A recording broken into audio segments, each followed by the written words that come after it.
నకరేకల్లో 10వ తరగతి పరీక్ష పేపర్ లీకేజీ ఘటనలో కేటీఆర్పై కేసులు అమానుషమని టీఆర్ఎస్వి రాష్ట్ర కార్యదర్శి కట్ట శ్రీనివాస్ అన్నారు. ఎమ్మెల్యే వీరేశం అనుచరులు ఈ ఘటనలో హస్తమున్నమాట వాస్తవం కాదా అని ప్రశ్నించారు. బుధవారం మాజీ ఎమ్మెల్యే కంచర్ల భూపాల్రెడ్డి క్యాంపు కార్యాలయంలో ఏర్పాటు చేసిన మీడియా సమావేశంలో బీఆర్ఎస్వి రాష్ట్ర కార్యదర్శి కట్ట శ్రీనివాస్, బీఆర్ఎస్ సీనియర్ నాయకులు రావుల శ్రీనివాసరెడ్డి మాట్లాడుతూ నకరేకల్లో 10వ తరగతి పరీక్ష లీకేజీ ఘటనలో ఎమ్మెల్యే వీరేశం అనుచరుల హస్తం ఉందని కోడెక్కుస్తున్న ఘటనలో భాగస్వాములైన వారిపై చర్యలు తీసుకోకుండా వార్తాపత్రికలలో వచ్చిన విషయాలను ట్విట్టర్, సోషల్ మీడియాలో పోస్టు చేసిన వారిపై కేసులు పెట్టడం ఎంతవరకు సమంజసమని అన్నారు. ఈ అంశంపై పోలీసులు సైతం పునరాలోచించుకోవాలని సూచించారు. మాజీ మంత్రి కేటీఆర్పై కేసులు సరికాదని అన్నారు. ఈ సమావేశంలో బీఆర్ఎస్వి నల్గొండ పట్టణ అధ్యక్షుడు అంబటి ప్రణీత్, మైనం యుగేందర్, జానపాటి శంకర్, లింగయ్య యాదవ్, మహాత్మాగాంధీ యూనివర్సిటీ బీఆర్ఎస్వి నాయకుడు జాన్ ప్రేమ్, అనిల్ చింటూ, శివ తదితరులు పాల్గొన్నారు. ఇచ్చిన రిమాండ్ రిపోర్ట్లోనే మరి ఎవరైతే ఇద్దరు ముగ్గురు నిందితులు వారు నకరేకల్ ముఖ్య ప్రజాప్రతినిధి వెంబడి తిరిగే అనుచరుల కార్ డ్రైవర్లా కాదా మీరు సమాజానికి తెలియజెప్పాలి. అదేవిధంగా అందులో ఉన్న దాదాపు 6గురిలో 3 నిత్యం మీతోనే కలిసి తిరుగుతారు కదా, మీ అనుచరులు ఎమ్మడి, మున్సిపల్ చైర్మన్ ఎమ్మడి కావచ్చు, మరి అక్కడ ఉన్న ముఖ్య ప్రజాప్రతినిధులు ఎమ్మడి కావచ్చు, తిరుగుతూ వారు కార్ డ్రైవింగ్ చేస్తారనే విషయం ప్రజలకు ఎప్పుడూ తెలుసు.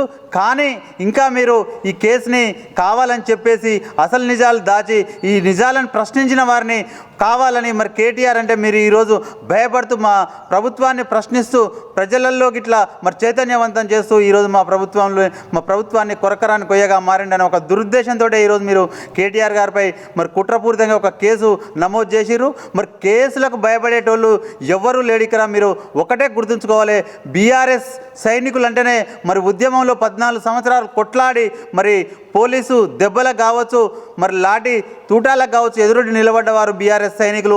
మీ తాటాకు చప్పులకు కానీ మీ ఉడత ఊపులకు కానీ ఇక్కడ భయపడేవారు ఎవరు లేరు. న్యాయపరంగానే ఎదుర్కొంటాం. మేము ఒకటే చెప్తా ఉన్నాం, ఇప్పటికైనా ఆ కేసులో ఉన్న మరి నిందితులందరినీ గుర్తించి వారికి శిక్ష పడి మరి విద్యార్థుల భవిష్యత్తును దృష్టిలో పెట్టుకొని వారందరికీ న్యాయం చేయాలని బీఆర్ఎస్పీగా మేము డిమాండ్ చేస్తూ ఉన్నాం. తెలంగాణ రాష్ట్రంలో విద్యాశాఖ మంత్రి ముఖ్యమంత్రి గారే నిర్వహిస్తూ ఉన్నారు. దీనికి పూర్తి బాధ్యత వహించాల్సింది ఈ రాష్ట్ర ముఖ్యమంత్రి రేవంత్ రెడ్డి గారు. రేవంత్ రెడ్డి గారు ఎంతసేపు ప్రతిపక్షాన్ని తిట్టడం ఒకటే తెలుసు తప్ప ఈ ప్రభుత్వంలో విద్యాశాఖలో ఏం లోపాలు ఉన్నాయి, ఏం జరుగుతుందనే ఒక సోయి మాత్రం ఈ యొక్క ముఖ్యమంత్రికి ఏమాత్రం కూడా లేదు. ఆయన దగ్గరనే హోమ్ మినిస్టర్ ఉంటుంది, ఆయన దగ్గరనే విద్యాశాఖ ఉంటుంది, ఆయన దగ్గరనే సాంఘిక సంక్షేమ శాఖ ఉంటుంది. ఇవన్నిటి కూడా ఆయనే వ్యవహరిస్తూ ఉండు కాబట్టి ఈరోజు విద్యార్థులు గురుకుల పాఠశాలలో విద్యార్థులు చనిపోయినా ఆయనకు పట్టింపు ఉండదు.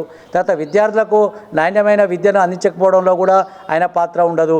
తర్వాత ఈరోజు 10th క్లాస్ పేపర్ లీకేజ్ అయినప్పటికీ కూడా ఇంతవరకు కూడా నోరు మెదపని ఒక దద్దమ్మలాగా వ్యవహరిస్తూ ఉన్నాడు ఈ రాష్ట్ర ముఖ్యమంత్రి.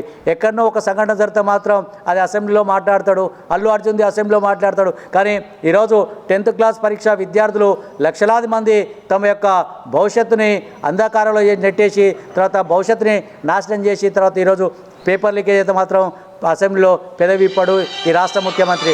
అంటే ఈ రాష్ట్ర ముఖ్యమంత్రి ఉన్నట్టా లేనట్టా, అసలు రాష్ట్ర ముఖ్యమంత్రి చెప్తే ఏదైనా నడుస్తుందా నడుస్తలేదా అనే ఒక భావన ప్రజల్లో ఉంది.